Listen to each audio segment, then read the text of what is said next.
جبریہ تعلیم بھی گویا روحانی چیچک کا ٹیکہ ہے، علامہ فرماتے ہیں۔ اس کے بعد بلکہ اس سے قبل ایم اے او کالج علی گڑھ میں 1910، 2 سال قبل اس گفتگو کے،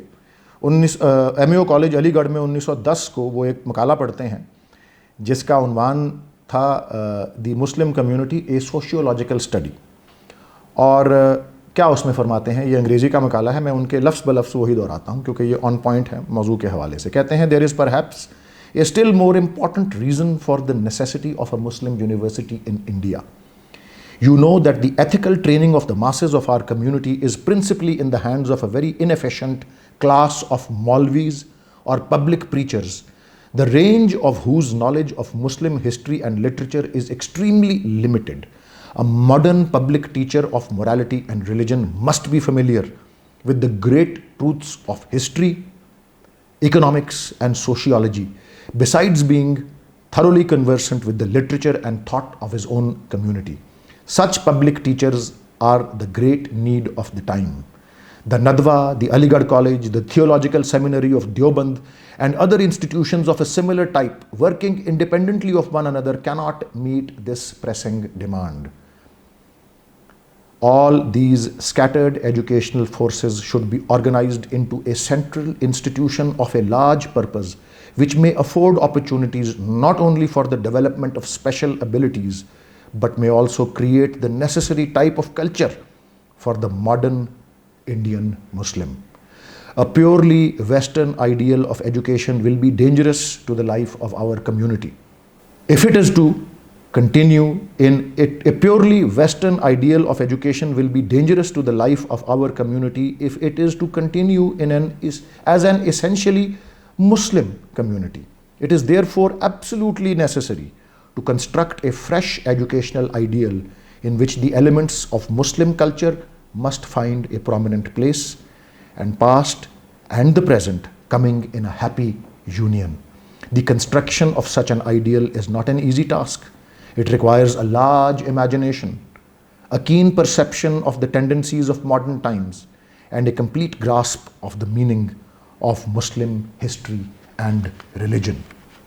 اسی کے ساتھ ساتھ علامہ اقبال تکنیکی تعلیم یا ٹیکنیکل ایجوکیشن پر بڑا زور دیتے تھے. وہ ٹیکنیکل ایجوکیشن کو سمجھتے تھے it was like a path towards greater economic prosperity, کہ تکنیکی تعلیم ہی کے ذریعے آپ معاشی ترقی جو ہے اس کی منازل طے کر سکتے ہیں.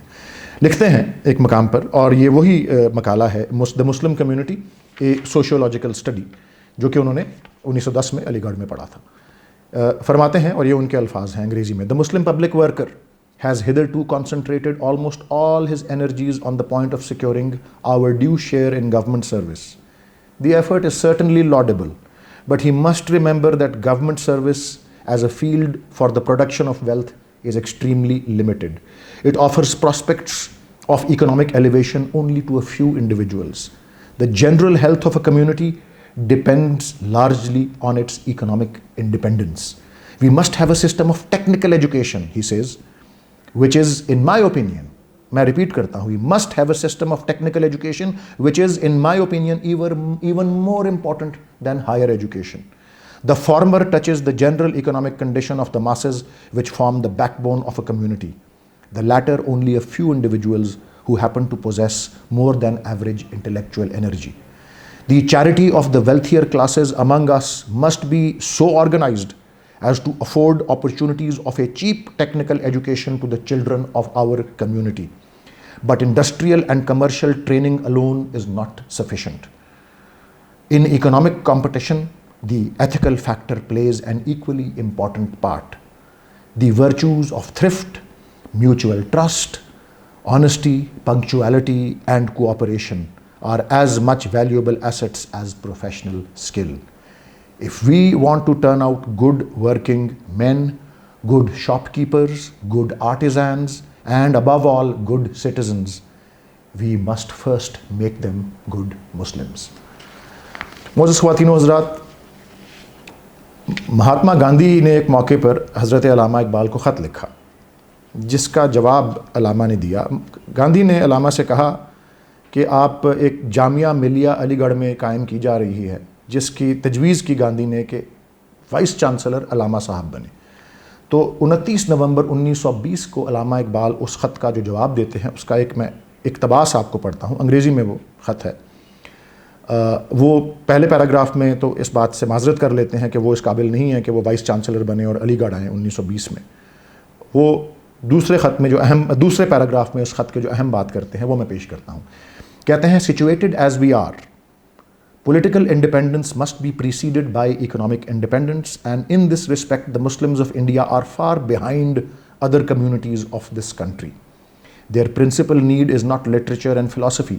but technical education which would make them economically independent, and it is on this latter form of education that they should for the present focus all their energies.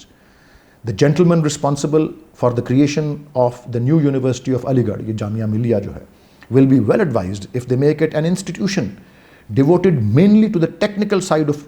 national science, supplemented by such religious education as may be considered necessary. So آپ دیکھیے معزز خواتین و حضرات کہ 1910 میں وہ لکھتے ہیں جو میں نے آپ کو اس سے پہلے پڑھ کے بتایا، ٹیکنیکل ایجوکیشن کے بارے میں زور دیتے ہیں، اور 1920 میں 10 سال بعد بھی مہاتما گاندھی کو جو خط بتا رہے ہیں لکھ رہے ہیں اس میں بھی وہ یہی کہتے ہیں کہ ایک اعلیٰ دینی تعلیم کے ساتھ ساتھ یا ایک اعلیٰ تکنیکی تعلیم جو ہے اس کو اضافی طور پہ دینی تعلیم کے ساتھ کمبائن کر کے جو ہے پیش کیا جائے، تاکہ ہم جو ہے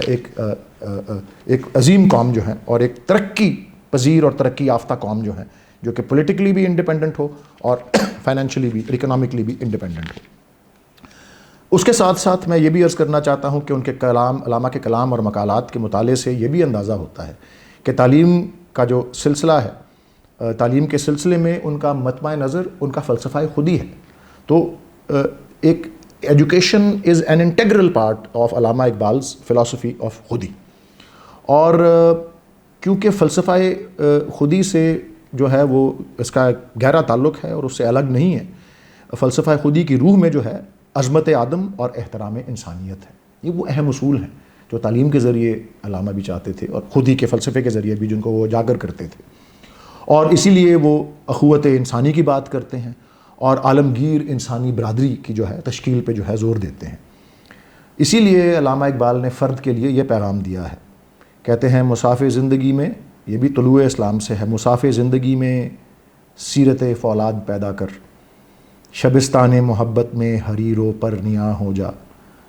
گزر جا بن کے سیل تند رو کو ہو بیاباں سے،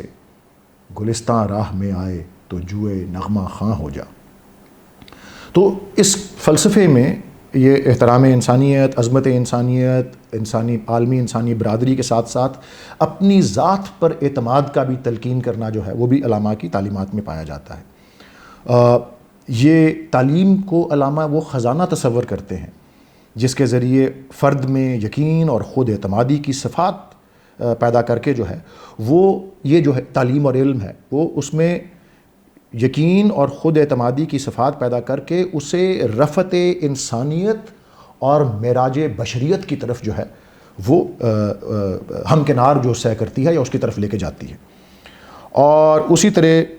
میں پہلے بھی عرض کر چکا ہوں، دوبارہ دہراؤں گا کہ اقبال کے نزدیک جو ہے وہ مذہب کی رہنمائی میں علم حاصل کرنے سے جو ہے وہ مقاصد میں بلندی پرواز یا بلند پروازی جو ہے وہ پیدا ہوتی ہے،